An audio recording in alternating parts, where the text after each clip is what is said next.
اللهم لبيك لبيك لا شريك لك لبيك إن الحمد والنعمة لك الملك لا شريك لك لبيك اللهم لبيك لبيك لا شريك لك لبيك إن الحمد والنعمة لك الملك لا شريك لك لبيك اللهم لبيك لبيك لا شريك لك لبيك إن الحمد والنعمة لك الملك لا شريك لك لبيك اللهم لبيك لبيك لا شريك لك لبيك إن الحمد والنعمة لك الملك لا شريك لك لبيك اللهم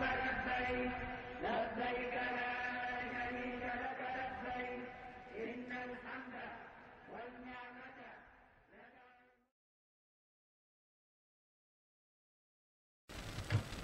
بسم الله الرحمن الرحيم والحمد لله رب العالمين والصلاة والسلام الأكملان الأتمان على نبينا وسيدنا محمد وعلى آله وأصحابه أجمعين.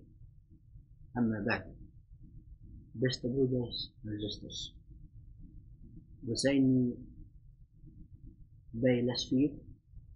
Les 3 hebben we gesproken over de bedevaart van het kind in de slaap en ook over de betekenis van in staat te zijn om de bedevaart te verrichten.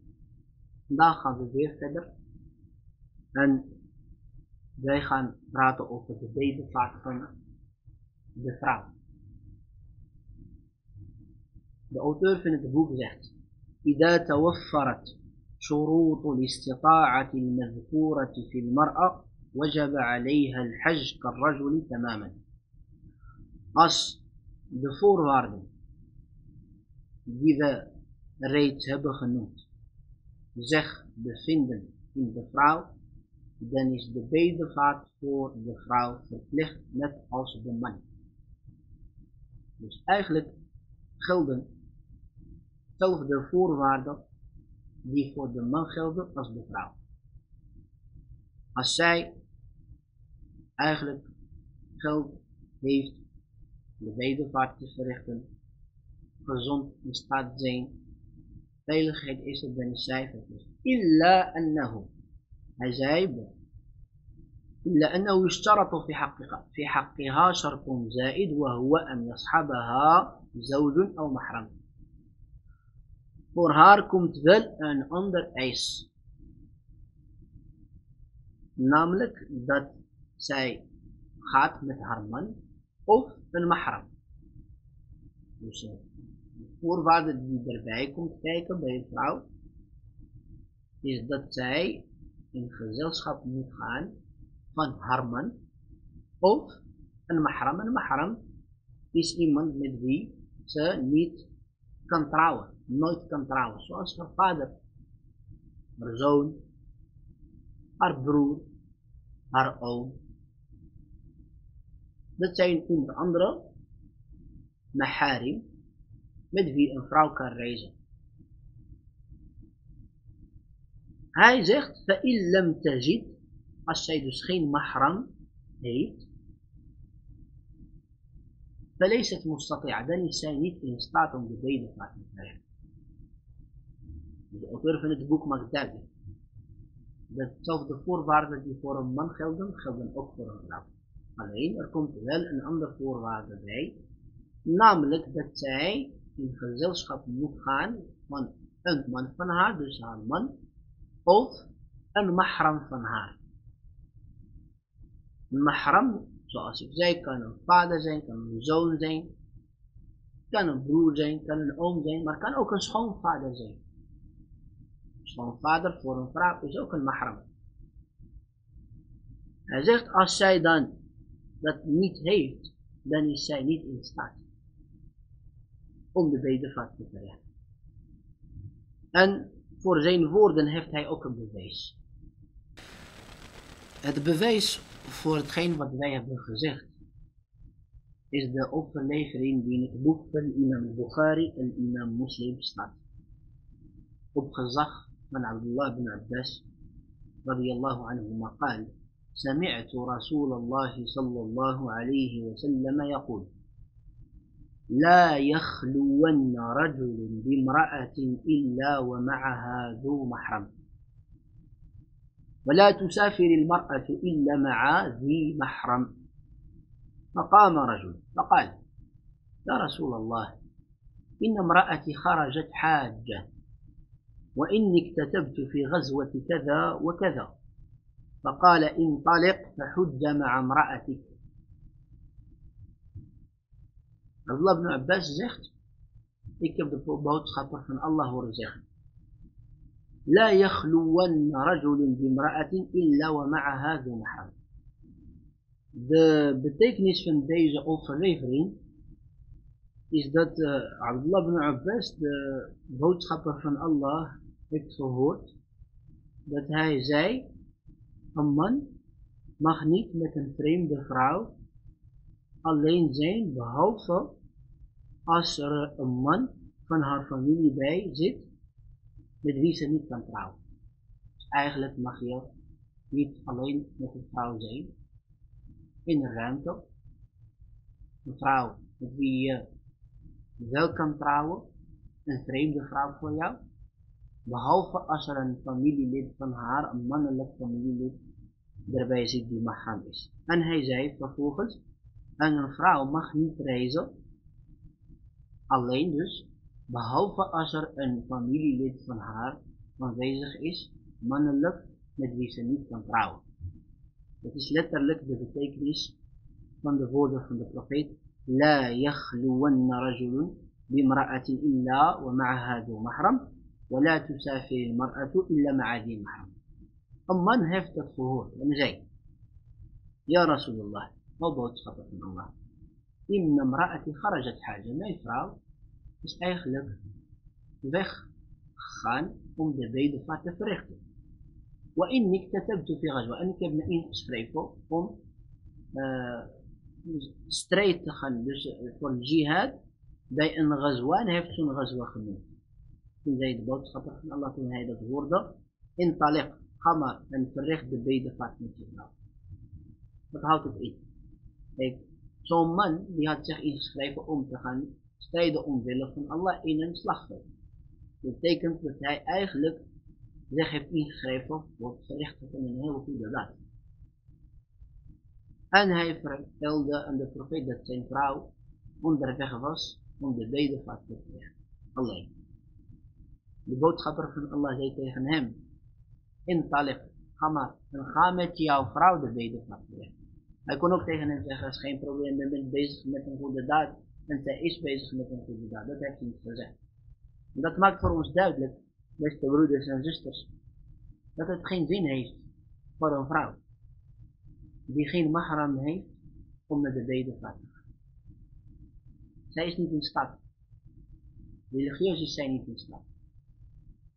En zelfs wanneer een man in zo'n geval bezig was of zou bezig zijn met een goede daad, heeft de profeet dat niet goedgekeurd. En hij zei tegen hem, intaliq fahujja ma'a imra'atik.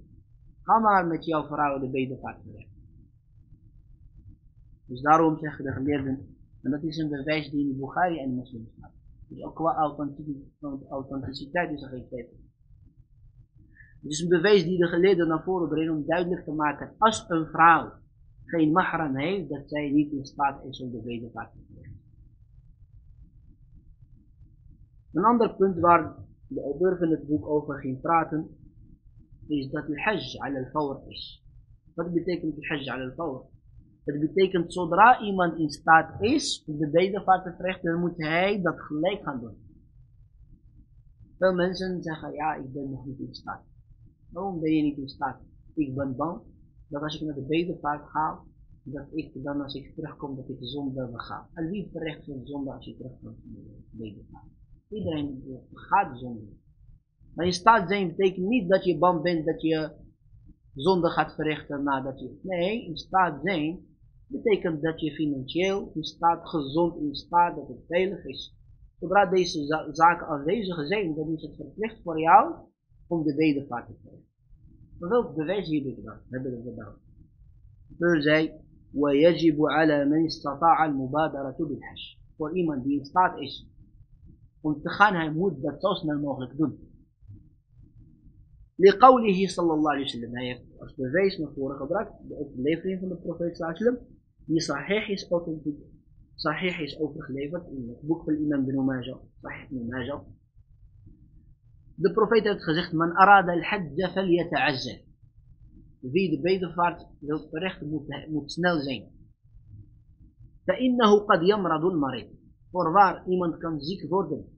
وتضل الضالة.